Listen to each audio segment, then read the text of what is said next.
বিখ্যাত জিনিস বলতে হলে এখন কম পয়সার সুটি গোজা আমার দোকানে রেগুলার 1 কড়া করে বিক্রি হয়। মানে ওজনটা কত হতো? ওজনটা ধরুন না 8-9 কেজি থেকে 10 কেজি। আবার কোনোদিন ভালো বিক্রি হলে 2 কড়া বিক্রি হয়।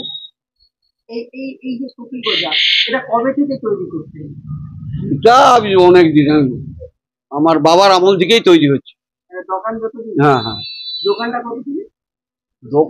দোকান ধরুন না আমার বাবা 100 বছর, 100, হ্যাঁ 125-30 বছর হয়ে যাবে।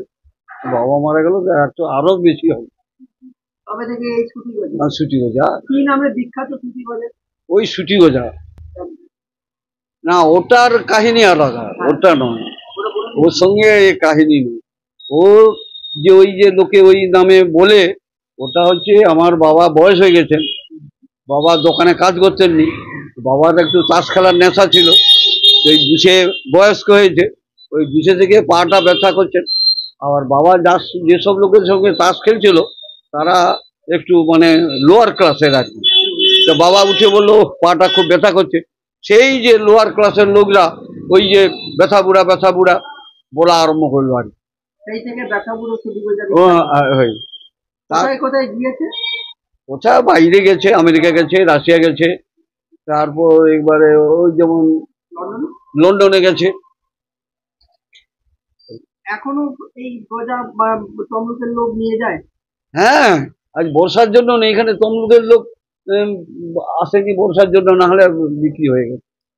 একটু আগে তো বোধহয় বাইরে লেগে গেল 1.5 কেজি লেগে গেল।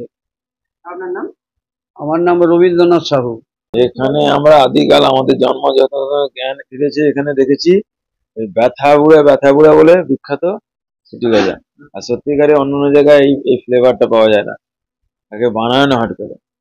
তো এখানেই এই সুটি গজাটা খাওয়ার দিন আসে লোক, আর পান্তুয়া আর দরবেশ এখানকার বিখ্যাত। সুতি গজা খেলেন? হ্যাঁ, অন্যান্য জায়গা থেকে এখানে পার্থক্যটা কি? ও আর লঙ্কা তো ঝাল বোঝানো যাবে না, লঙ্কা যে খায় সেই তার ঝালের মরমরা বোঝে, ঠিক সেরকমই স্বাদ কি আমার জিভে লাগলো আমি নিজেই বুঝতে পারলাম। হ্যাঁ, অন্যান্য জায়গায় খেয়ে আমি একটা স্বাদ আলাদা পেলাম, সেই স্বাদটাকে তার উল্লেখ করে বুঝাতে পারবো। অন্য জায়গা থেকে এখানটা একদম একদম একদম নিশ্চন্দ্র। কি নাম আপনার? আমার নাম পাপ্পু গুপ্তা। হ্যাঁ, তমলুক।